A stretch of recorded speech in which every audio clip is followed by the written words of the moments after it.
लखनऊ में हजरतगंज चौराहे पर हाई वोल्टेज ड्रामा। स्कूटी सवार युवक युवती ने किया हंगामा। स्कूटी के कागज मांगने पर पुलिस से ही भिड़ गए युवक और युवती। पुलिस से भी की बदतमीजी। हेलमेट लगाकर बिना कागज के घूम रहे थे दोनों।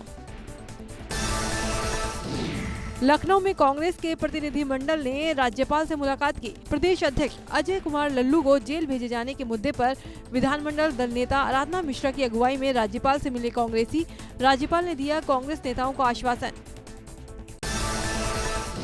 यूपी में 69,000 शिक्षक भर्ती पर इलाहाबाद हाईकोर्ट की लखनऊ बेंच का बड़ा फैसला। जस्टिस आलोक माथुर की बेंच ने दिया भर्ती पर रोक लगाने का आदेश। आंसर की पर उठे विवाद को लेकर लगाई गई रोक। कोर्ट ने मामला एक्सपर्ट कमेटी को रेफर के लिए कहा। गाजियाबाद में दिल्ली बॉर्डर पर आज भी जाम के हालात। ना तो यूपी और ना ही दिल्ली पुलिस किसी को रोक रही है, लेकिन वाहनों की अधिक संख्या होने के कारण जाम जैसे हालात बने हैं। दिल्ली की तरफ जाने वाली सड़कों पर गाड़ियों की कतारें देखी जा रही हैं। दिल्ली सरकार के बॉर्डर सील करने के ऐलान के बाद से ही डीएनडी में नोएडा से जाने वाले वाहनों की कतारें देखने को मिल रही हैं। नोएडा से दिल्ली जाने वाले हर वाहनों की जांच की जा रही। जो लोग मेडिकल या बेहद जरूरी काम से जा रहे हैं, सिर्फ उन्हीं को ही दिल्ली जाने दिया जा रहा है।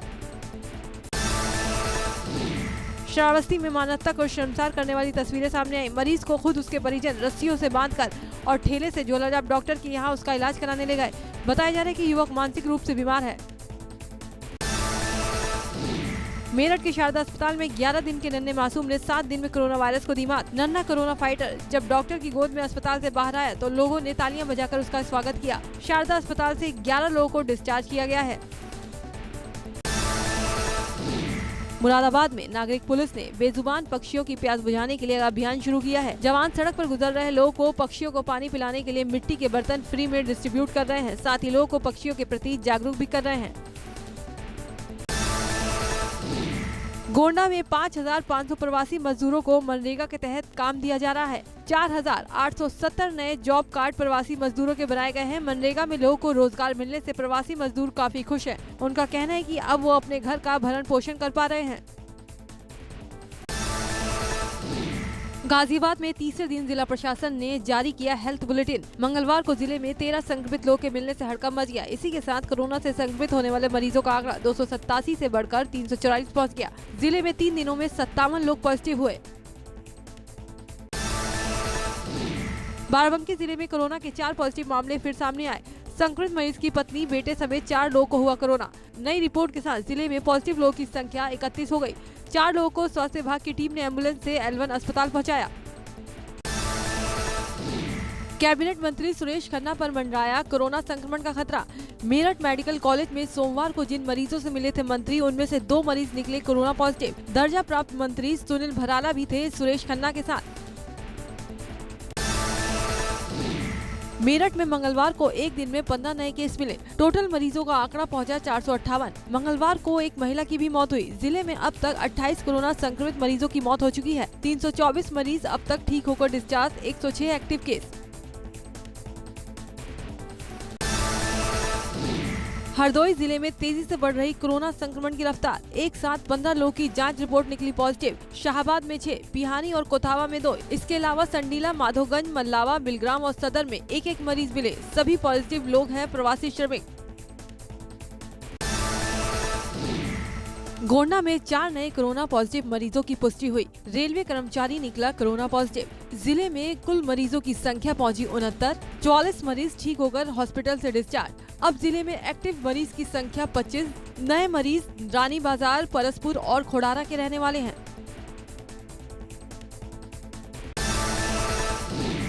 सीएम योगी ने प्रदेश के अस्पतालों में मरीजों का हालचाल जानने के लिए एक टीम बनाई है, जो रोजाना औसतन 70 लोगों को फोन करती है, उनसे फीडबैक लेती है। अब तक प्रदेश में करीब 350 से ज्यादा कोरोना मरीजों का फीडबैक लिया जा चुका है। आगरा के कमला नगर में जरूरतमंदों को राशन बांटने के दौरान विवाद। प्रसपा के प्रदेश अध्यक्ष और आगरा से सांसद के बीच भीड़ को लेकर हुई कहासुनी। प्रदेश अध्यक्ष ने सांसद SP सिंह बघेल पर मारपीट के गंभीर आरोप लगाए। वाराणसी में समर्थकों संग दारोगा साहब की बर्थडे पार्टी। थाने के अंदर जमकर उड़ी सोशल डिस्टेंसिंग की धज्जियां।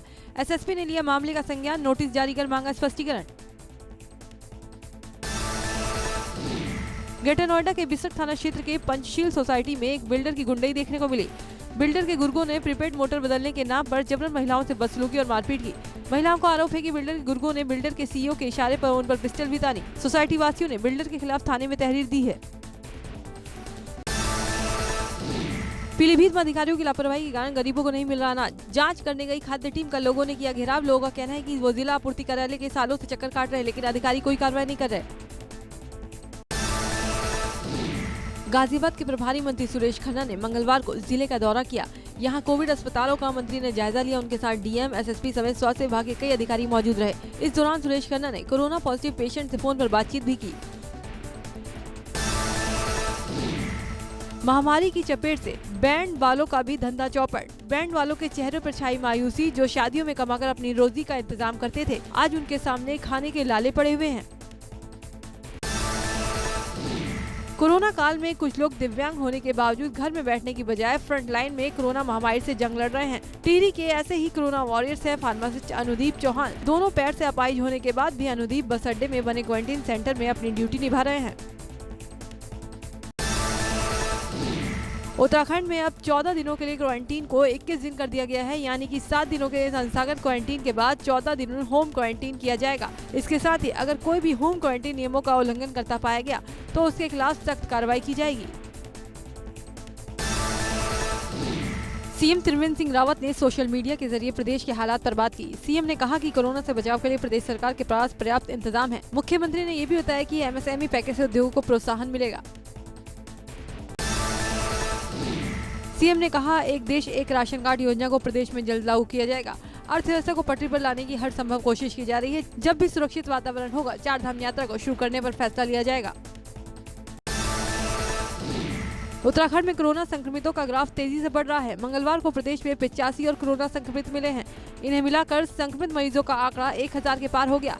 15 दिन के भीतर संक्रमित मरीजों की संख्या 100 से बढ़कर 1043 हो गई। इनमें से 252 मरीज ठीक हो चुके हैं। उत्तराखंड के पर्यटन मंत्री सतपाल महाराज के परिवार के 5 सदस्यों को पहले तो ऋषिकेश एम्स में होम क्वारंटीन के लिए डिस्चार्ज कर दिया। बाद में उन्हें वापस एम्स बुला लिया। एम्स सफाई दे रहा है कि उसे पता नहीं था कि होम क्वारंटीन की फैसिलिटी नहीं है। विदेश से लौटे थे सतपाल महाराज का बेटा और बहू, दोनों को दिल्ली रिसीव करने गए थे महाराज। सूत्रों के हवाले से खबर। रामनगर में लंबे समय से रोडवे स्टैंड बनाने की मांग उठ रही है। इसके लिए राज्यसभा सांसद अनिल बलूनी की तरफ से भी काफी कोशिश की गई थी। जल्द ही अब रामनगर में बस पोर्ट बनाने की तैयारी हो रही है। ऐसे में लोगों ने इसके लिए अनिल बलूनी का आभार जताया। 27 करोड़ की लागत से बस पोर्ट का निर्माण होगा। रुद्रप्रयाग के क्वारंटीन सेंटरों में लोगों को खाना तो दिया जा रहा है, मगर शिकायत इस बात की है कि दाल के नाम पर सिर्फ पीले रंग का पानी दिया जा रहा है, जिसमें दाल के दाने ढूंढने से भी नहीं मिल रहे हैं। क्वारंटीन सेंटरों में बद इंतजामी और खराब खाने को लेकर लोगों में सरकार के खिलाफ नाराजगी है। खटीमा तहसील प्रशासन ने नेपाल और यूपी सीमा से लगे ग्रामीण मार्ग में बॉर्डर बैरियर की स्थापना की, जिससे यहां कोरोना संक्रमण रोकथाम को लेकर चौकसी बढ़ सके, साथ ही यूपी बॉर्डर पर सुरक्षा को पुख्ता किया जा सके। कोरोना के कारण उत्तराखंड के पर्यटन स्थल पीक सीजन के दौरान वीरान पड़े हैं। यहाँ के पर्यटन व्यवसायियों को भारी आर्थिक नुकसान उठाना पड़ रहा है। 500 होटल वाले नैनीताल में ही टैक्सी और नाव चालक मिलाकर हजारों लोगों को रोजगार देते थे, लेकिन लाखों लोगों के सामने अब रोजी रोटी का संकट आन खड़ा है। यूपी बोर्ड की परीक्षाओं का उत्तर पुस्तिकाओं का मूल्यांकन। उम्मीद की जा रही है कि परीक्षा परिणाम जून के आखिरी हफ्ता में घोषित हो जाएगा। पूरे प्रदेश में उत्तर पुस्तिकाओं के मूल्यांकन के लिए 281 मूल्यांकन केंद्र निर्धारित किए गए थे। कॉपियों का मूल्यांकन ग्रीन और रेड जोन में सोशल डिस्टेंसिंग के साथ हुआ था। यूपी में अनुसूचित जाति के लोगों की जमीनों को लेकर इलाहाबाद हाईकोर्ट का अहम फैसला। किसी अनुसूचित जाति के व्यक्ति की जमीन खरीदने से पहले अनुमति लेना जरूरी, भले ही जमीन खरीदने वाला अनुसूचित जाति का ही क्यों न हो। कोर्ट ने इक्विटी का लाभ देने से भी किया इनकार।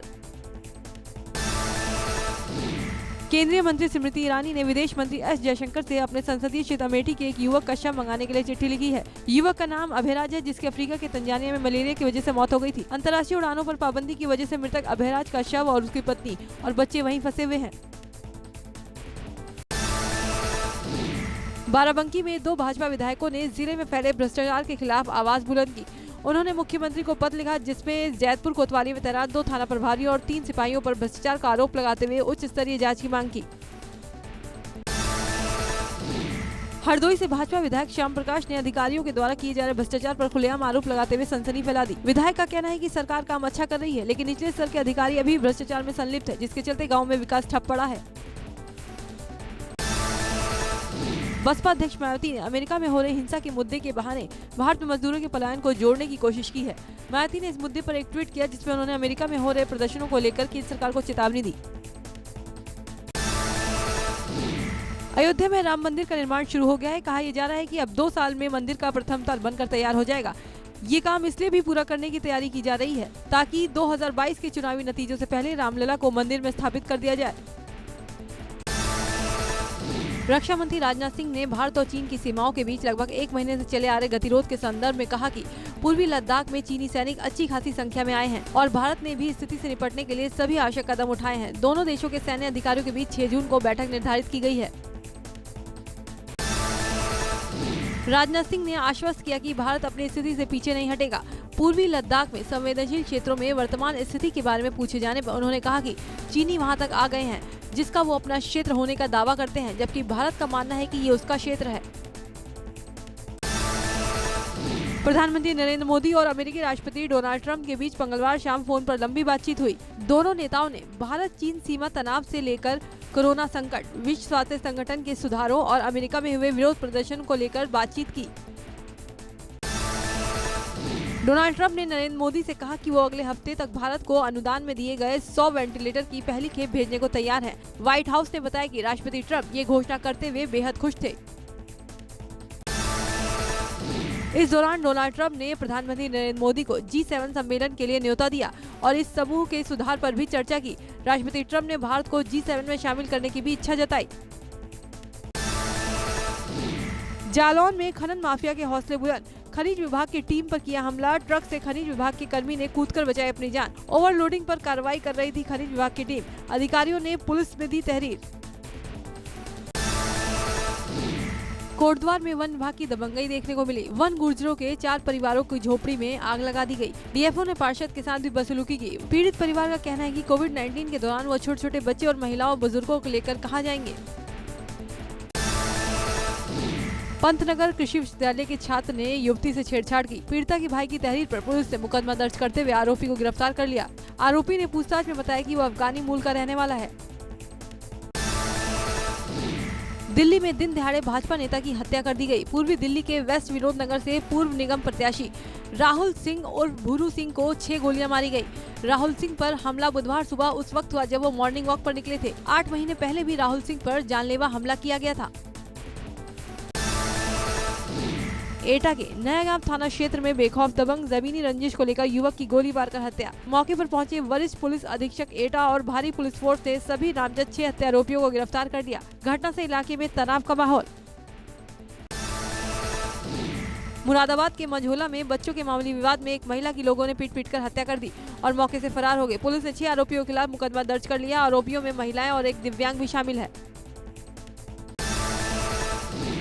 झांसी के मौरानीपुर में बहन से छेड़छाड़ के शक में दोस्तों ने अपने जिगरी दोस्त को बेरहमी से मौत के घाट उतार दिया। रोनू हत्याकांड के 4 आरोपी पुलिस की गिरफ्त में हैं। हत्याकांड का खुलासा करते हुए पुलिस ने बताया कि शक के चलते रोनू की हत्या की गई थी।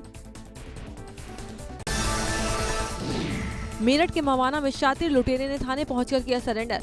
बदमाश के अंदर पुलिस का खौफ इस कदर कि वो अपने साथ वकील को भी ले गया ताकि पुलिस एनकाउंटर न कर सके। बदमाश ने SBI बैंक की कैश वैन को 2 साथियों के साथ लूटने की कोशिश की थी। रामनगर के अजीम नगर थाना क्षेत्र में पुलिस की बदमाशों से मुठभेड़। गौकशी की सूचना पर पहुंची थी पुलिस। एनकाउंटर में 2 बदमाश गोली लगने से जख्मी। 2 बदमाश पुलिस को चकमा देकर फरार। एक सिपाही को भी आई मामूली चोट। बदमाशों के कब्जे से 2 बैल और गौकशी के औजार बरामद। सहारनपुर के देवबंद इलाके में लूट की योजना बना रहे बदमाशों की पुलिस से आमने सामने मुठभेड़।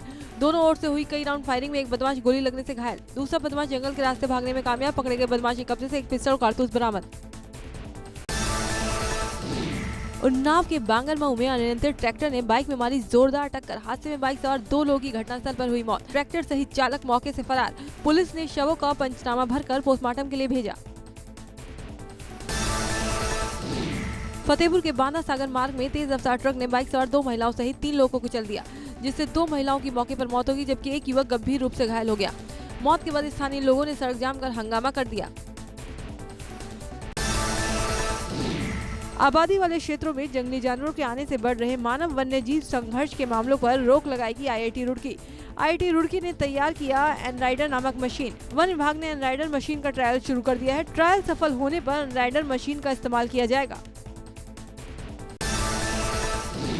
कॉर्बेट टाइगर रिजर्व गजराज के कुनबे को गिनने जा रहा है। हाथियों की ये गणना 6 से 8 जून तक की जाएगी। कॉर्बेट कर्मियों को इसके लिए 4 और 5 जून को प्रशिक्षण दिया जाएगा, जिसमें नर, मादा और बच्चे गिनकर अलग अलग पूल में रखे जाएंगे, जिससे कि इनके सही अनुपात का पता लग सके। 2014 से 15 की गणना में यहाँ करीब 1100 हाथी पाए गए थे।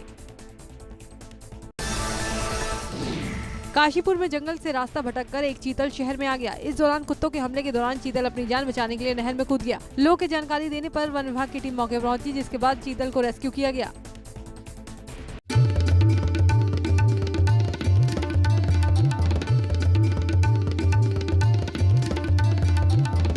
आप देख रहे हैं ABP गंगा, खबर आपकी, जुबान आपकी।